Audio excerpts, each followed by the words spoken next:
What is up, Montana sports fans? You've just stepped into Wide Left Sports, where the stories are real, the passion is loud, and the athletes come first. This isn't just another sports show. This is Montana. Small towns, big dreams, long nights, early mornings, and people who flat out love the game. From Friday night lights to summer ball under the sun, from gym floors to turf fields. If it matters here, we're talking about it. Today's episode is another chance to give Montana athletes the mic and let them tell their story the right way. So settle in, turn it up, and get ready, because this is Wide Left Sports. But first, here's a word from our sponsors. Wide Left Sports is proudly sponsored by TDS Fiber, bringing fast, reliable internet to Billings and beyond. Whether you're streaming the big game, uploading content, or just trying to keep the whole house connected, TDS Fiber delivers the speed you need without the lag. Check availability in your neighborhood and make the switch today. TDS Fiber, internet built for real life. Wide Left Sports is proud to partner with the Montana Pro Football Hall of Fame.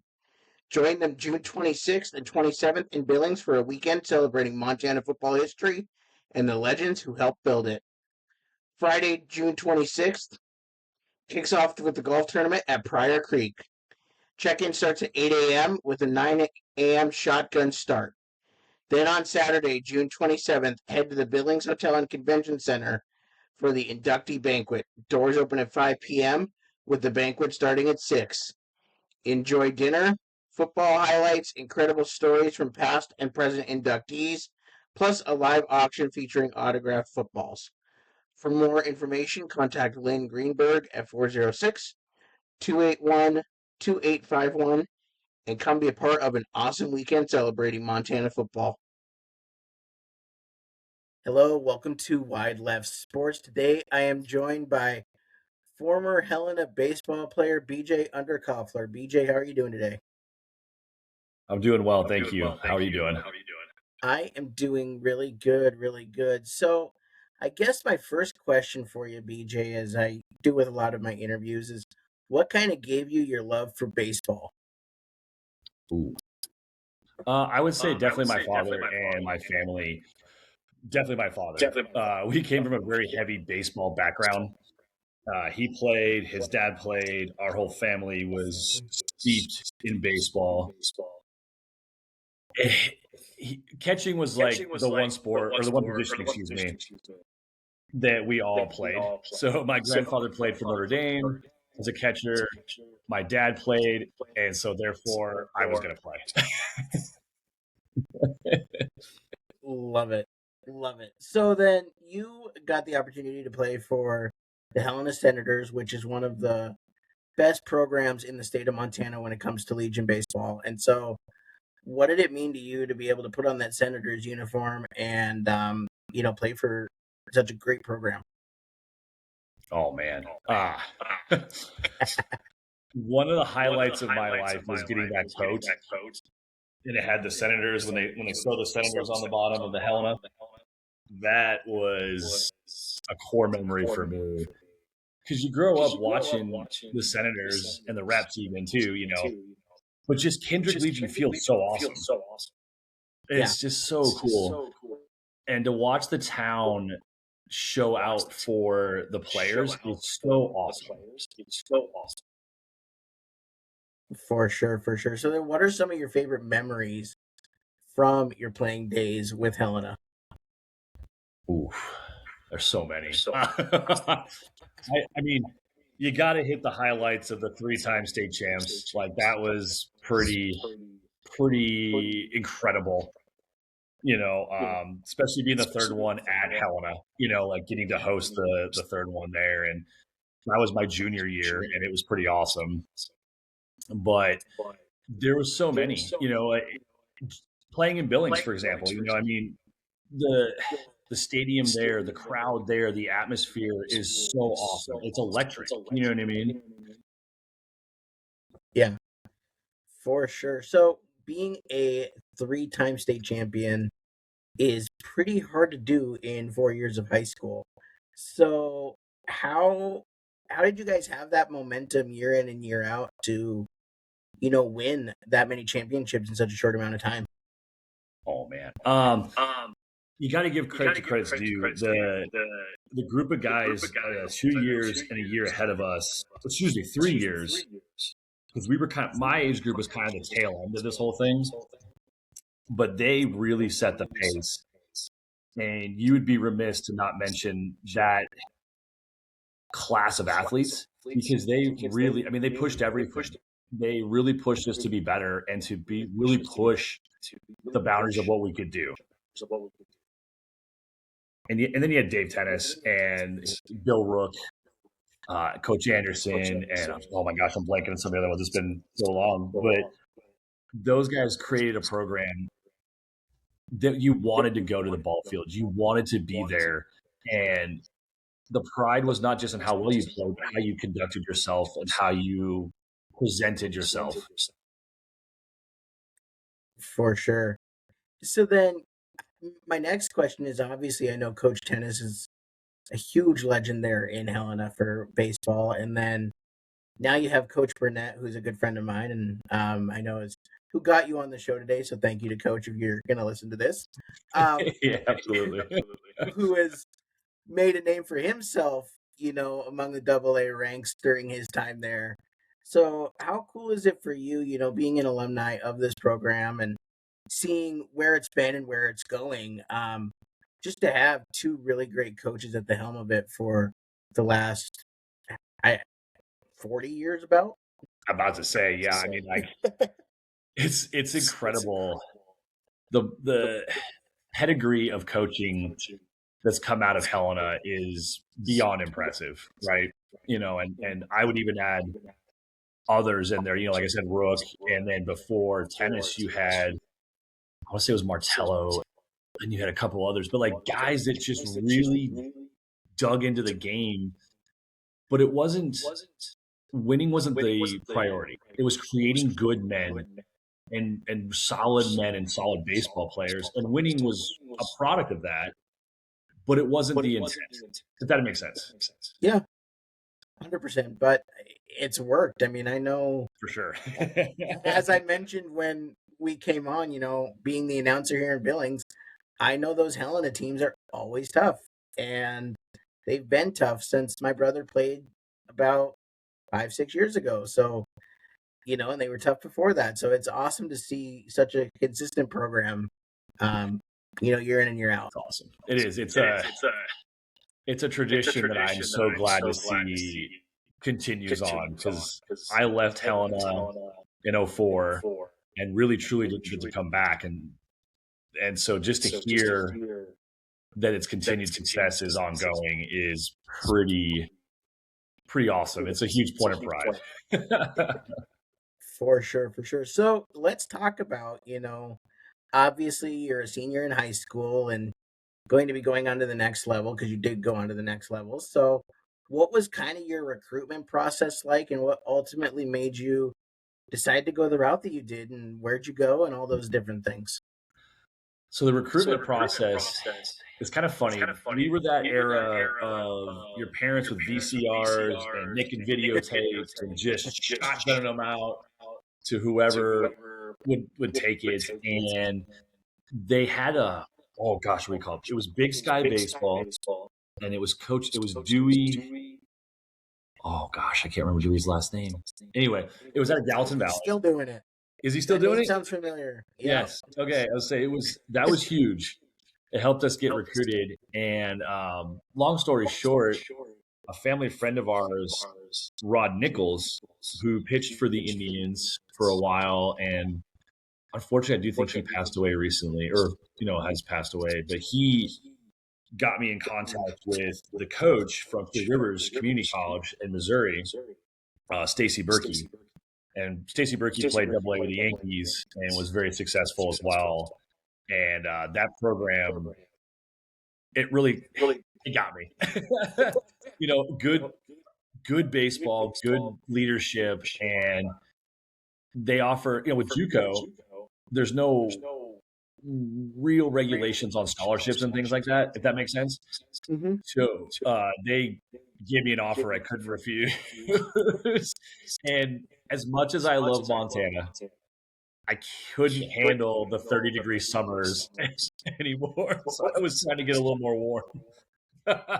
Yeah, that makes sense. It does still get cold in Helena over the summer a little bit. Yeah. I mean, I miss it now. I miss it now, but at the time, I was looking for warmer pastures. For sure. So, talk to me about that. 18 years old, going from Helena, Montana to Missouri.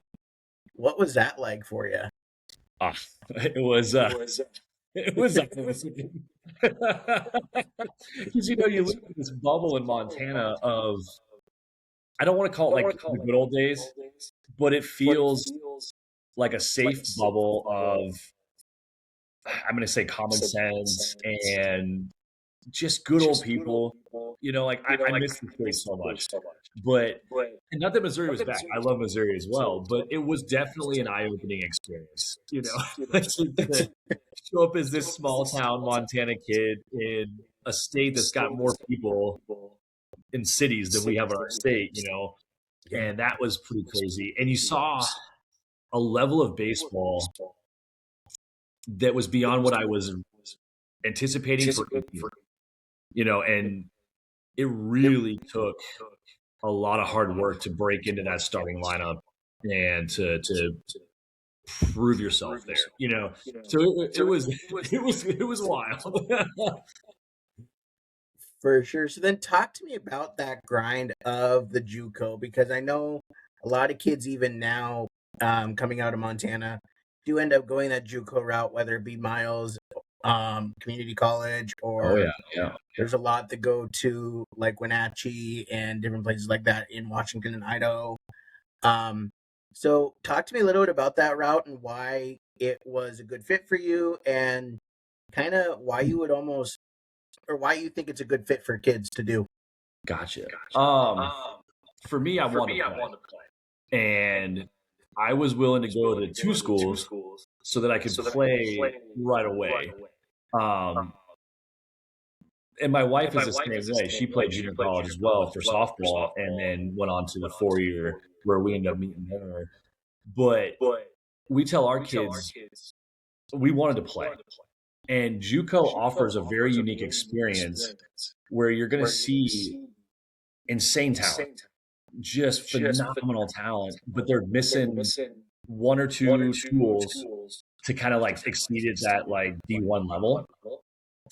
So I would argue that some of the JUCOs, excuse me, are better than most of the 4-years because you have a lot of talent there, and they're just kind of looking to break in.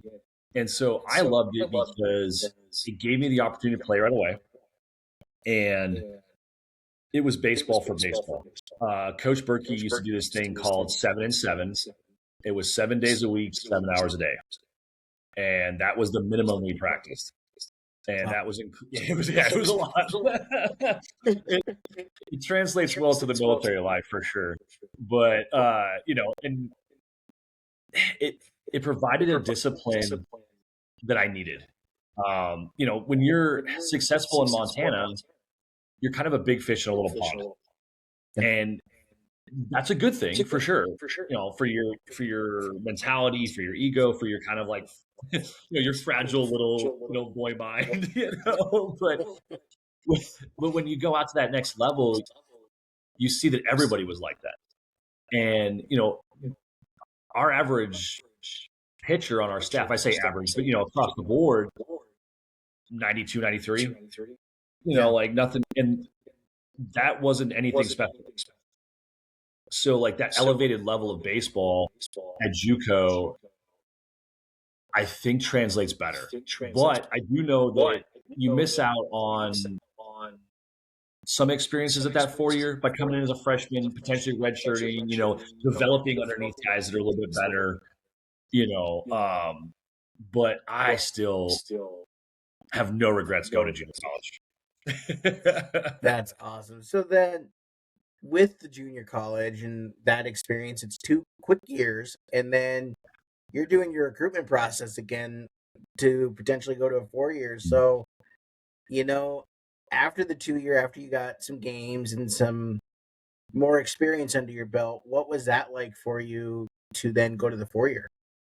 See, I think that was more stressful because you're kind of you have to almost oversell yourself. Not oversell, but you have to really push who you are, right? And thankfully, you have the college stats, and you can kind of showcase like, hey, this is what I've been doing. This is what I can do. I was very blessed to be all conference, all regional both years at junior college. I never hit enough home runs. Otherwise, I think I would have been a little bit more in the running for like all American stuff. But like, I was a middle of the way Derek Jeter kind of hitter. You know what I mean? I did not have a lot of power. But you know, it helps in the fact that your stats are a little bit more accessible for college coaches, and they have that social network where they can talk and everything like that. But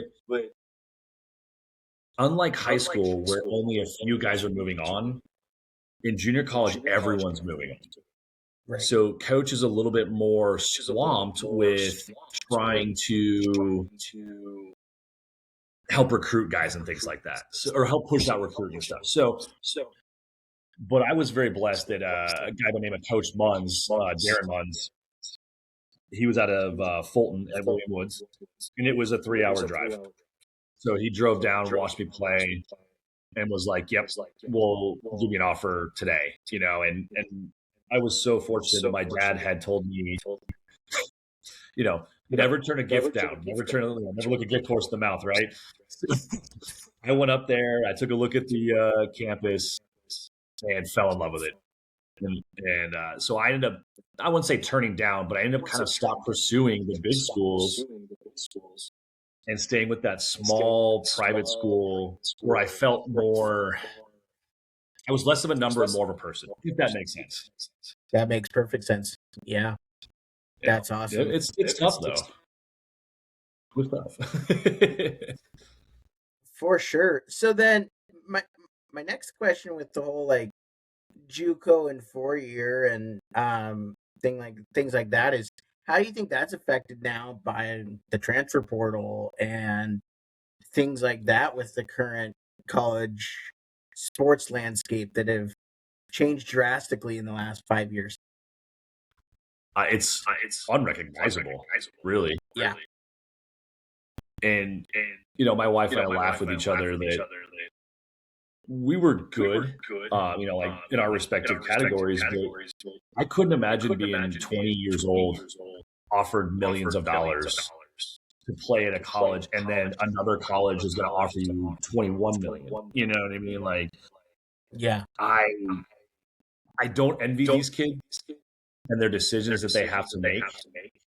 I envy the money, obviously. That would be nice, right? But I don't think it's a good thing personally.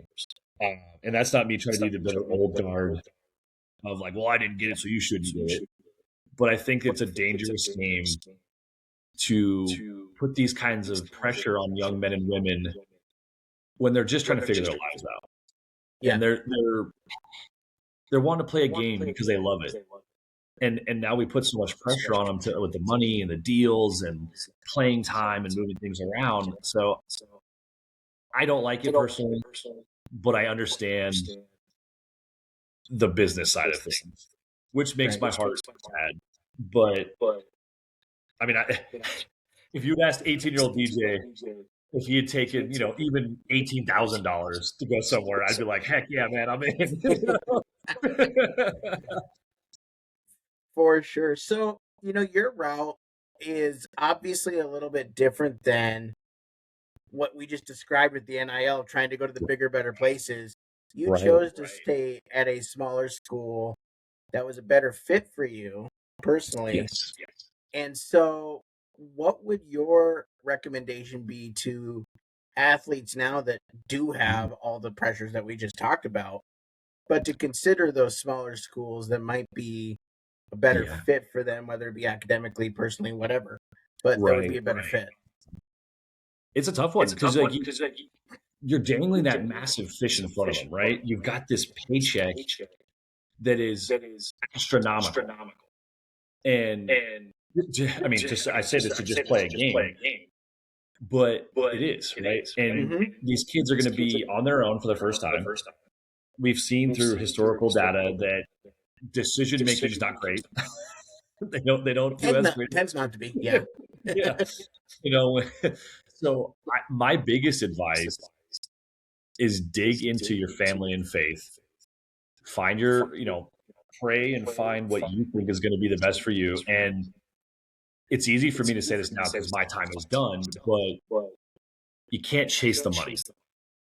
As easy as that is, the game is unrelenting. The game is unforgiving. So if you kind of like make that your personality, or like, this is what I got to be, you're like, I'm going to push, I'm going to push, I'm going to push. I think you start to see a degradation in like good people. You become more, it adds like a selfish tone, right? Yeah. And I don't know where I fall in that spectrum, but I can tell you in my current roles in the military, you see a lot of guys like myself that got hurt or finished out, and they're longing for that team again. And that's where I think the school and the money are great, but the guys in that locker room, or the girls in the locker room, if you're females out there, that's where you're going to see the relationships that are worth that money. If that makes sense. Like, yeah, they're going to be there. And I still have relationships with my college friends, and I still have all the text groups and the threads and the chats with all the boys. And that means more to me than a dollar amount. But it's easy to say that as an adult. Right. Not an 18-year-old kid who's potentially leaving Montana, Right. And I think it's hard. And that's why I say you got to pray and you got to find what works for you. Like, I remember when Miles City was starting up, and it was an awesome program. I thought it was fantastic. And the reason why I turned it down was the snow. I was done with being cold, and I didn't want to play in the snow anymore. And then I got a recruitment from Gonzaga for a while. And I was excited, D1 school, it's going to be cool. We go and visit in October, and I was like, oh, screw this. It's way too cold. It's too much like Montana. Nope. Yeah. So, then I visited Missouri and loved it. And the first thing we did as a team for a fundraiser was we went out to the fields and we picked grapes for this farmer in like August. And I distinctly remember being out there being like, I made a huge mistake. This is so hot. It was so sticky, so hot. But, looking back on it, the friends are what drove me where I wanted to be. And my last bit of advice to those kids is, if you center your life around money, it's a dangerous game. For sure. So now let's kind of transition to your post-college career with, your professional baseball career, which again, for current athletes out there, you do not have to go to the big schools to get your shot at the next level. So talk to me a little bit about what your post-college career was like for baseball. It was a grind. And so I had some small scouts. I shouldn't call them small scouts, but I had scouts talking to me through college, and I filled out the draft cards and I did the different signature things. And on a lark, my coach was like, "Hey, you should go to the Tier League tryout." And I was like, "Sure, why not? I'll see where I stack up, right?"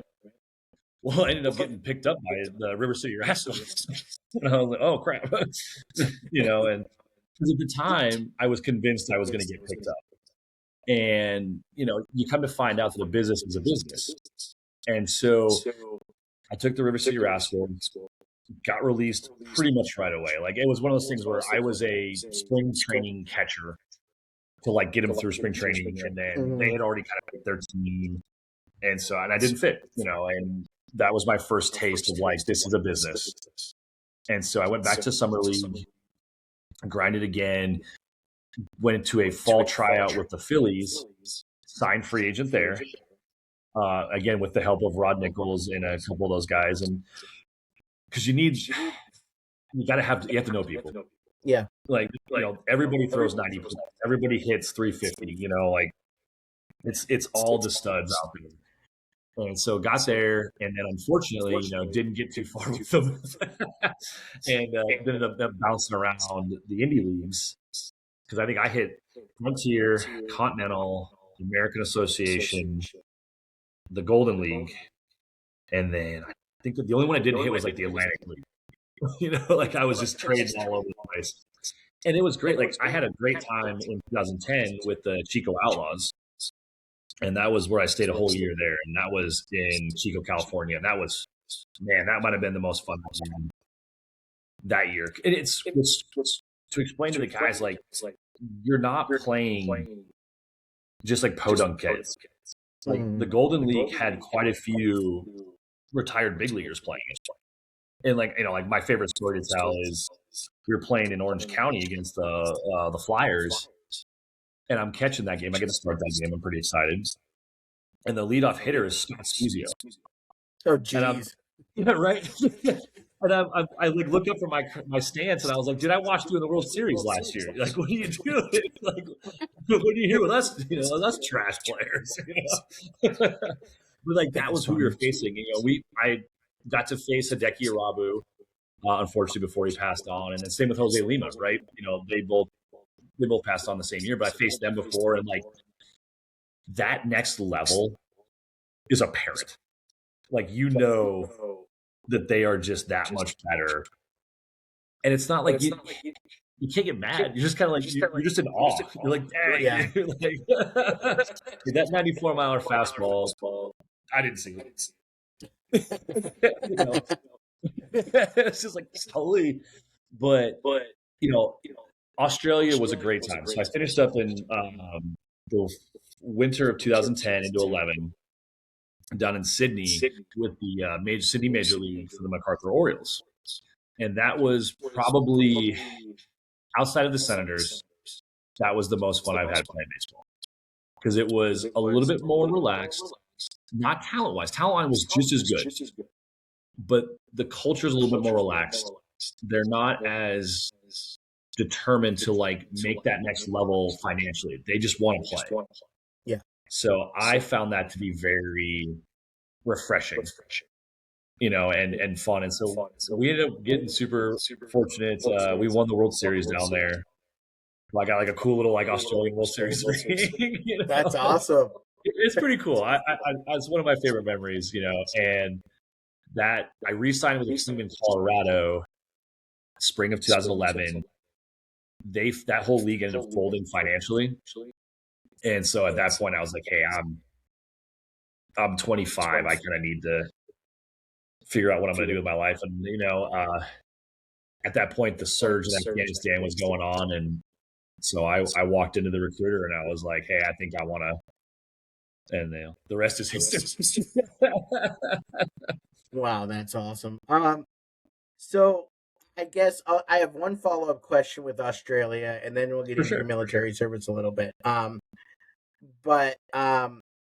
So with Australia, obviously international ball has just ballooned in the last 20-ish years. Yeah. And so what was it like to, go to a different culture and see their baseball culture when you've been obviously over here and seen our baseball culture your whole life? It was eye-opening. I think the benefit of being Australia versus, say, Japan, Korea, China, the language barrier wasn't there, right? Yeah. So you're able to communicate pretty quickly. But I felt like the baseball there was still like the 1960s. There was a lot of small ball. There was a lot of hit and runs, move the runners. You were there for the team, not so much your batting average. And so that was refreshing. I really liked that. The way that so this was before the ABL, the Australian Baseball League. So this was back when they were still doing the cities and things. So you had a wide gamut of guys. You'd have 18-year-old kids fresh out of high school, and our starter was 42 and he was a plumber. and he threw like 94. And I loved catching him. He was a phenomenal pitcher. And, so you saw this like really wide group of talent. And in fact, oh gosh, Cavill. What's Cavill's first name? His son went and played at Miles City. Oh, From really? March. Yeah, Cavill, Cavill, I think it is. Matt or Ben. I'd have to look it up. But yeah, he played for Miles City. I have seen that they've had quite a few Australians throughout the years. So. Yeah, it was pretty cool. Like I was kind of at the beginning of that whole exchange, right? But to answer your question, I'd say the baseball felt fundamental. It felt almost old school. Like they hadn't quite gone to home runs, put butts in seats. Yeah. So that was nice. As a guy that doesn't hit a home run, well, I don't hit a lot of home runs. So I felt it home. Oh, for sure. So now let's talk just a little bit about your military service. First off, thank you for serving. And you talked a little bit about your why. But what has been the most rewarding part for you in joining the military and being able to serve our country? It's a tough one. I've been so fortunate to be a fly on the wall for a lot of really cool military experiences. I joined up in 12.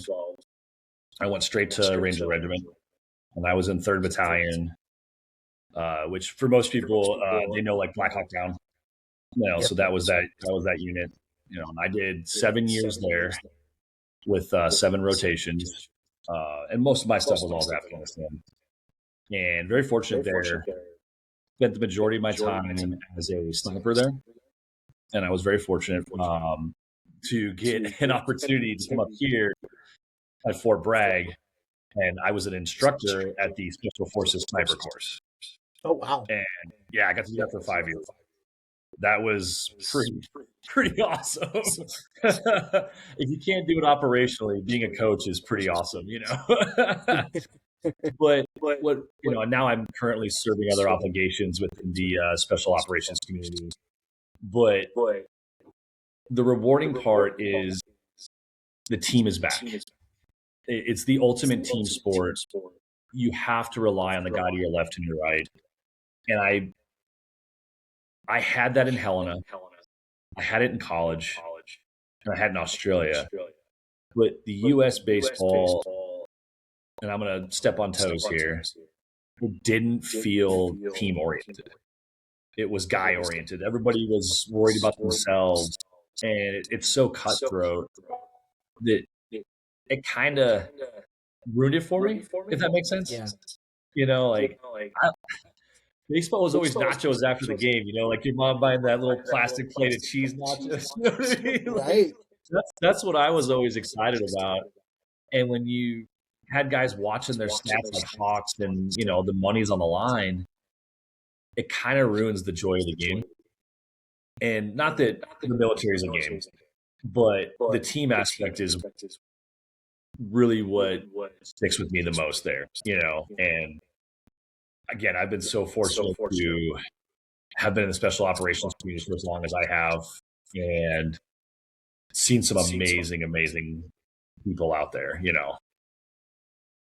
Oh, that's awesome. So as we kind of wrap up, BJ, what is some advice you have for our current generation and future generations of athletes to, have the life you've had where you got to continue baseball outside of college, which is something not a lot of people get to do, or continue their sport. So what advice do you have for them? It all comes down to work. You have to put the time and effort in when no one else does. And I think that's what saved me. I was a mediocre average player, right? 5'11", 190. Like you could find me anywhere in town in America, right? Yeah. But my father instilled in me from a young age that if you want to be successful, you have to work for it. So when I was in high school, and my friends can laugh about this now, I wasn't allowed. I should have allowed.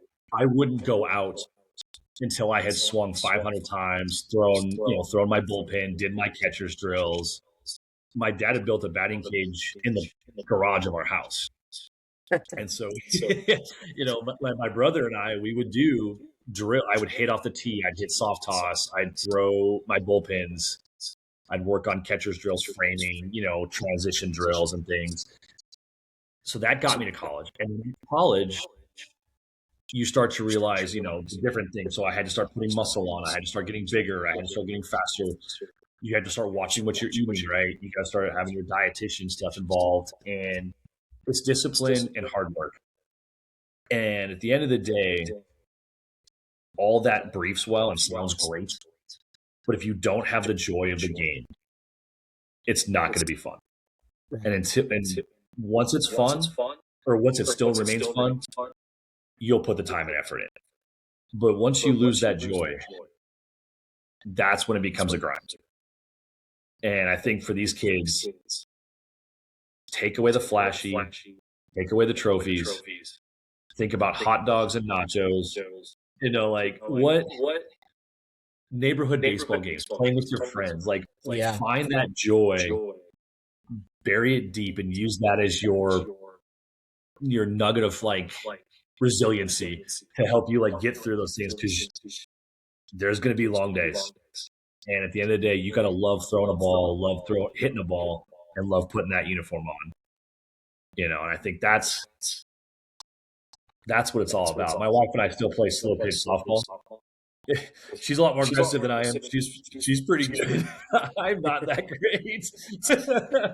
But when we're playing together and we're out in the field having a good time, it brings back all those core memories.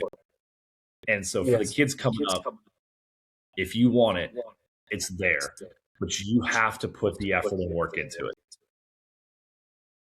I love that. Well, BJ, I want to thank you so much for taking the time out of your day to come on the podcast and share your life story. And thank you so much. Absolutely. I am beyond honored for a lot of these things. I would never have guessed as a small town kid from Helena, with the longest last name of anybody on there. For sure. Well, thank you so much, and you have a great rest of your day. You as well, Mitch. Take care. Yep. All right, that's going to do it for this episode of Wide Left Sports. If you liked what you heard, hit that subscribe button, share it with a friend, and keep spreading the word, because this platform grows when Montana sports fans show up for other Montana athletes. These stories matter, the work matters, and the passion around sports in this state is something truly special. Huge thank you to our sponsors for helping us make this possible, and thank you for listening, supporting, and riding with us. We've got more conversations coming, more athletes to highlight, and more Montana stories to tell. Until next time, keep supporting local sports, keep cheering loud, and keep it right here with Wide Left Sports.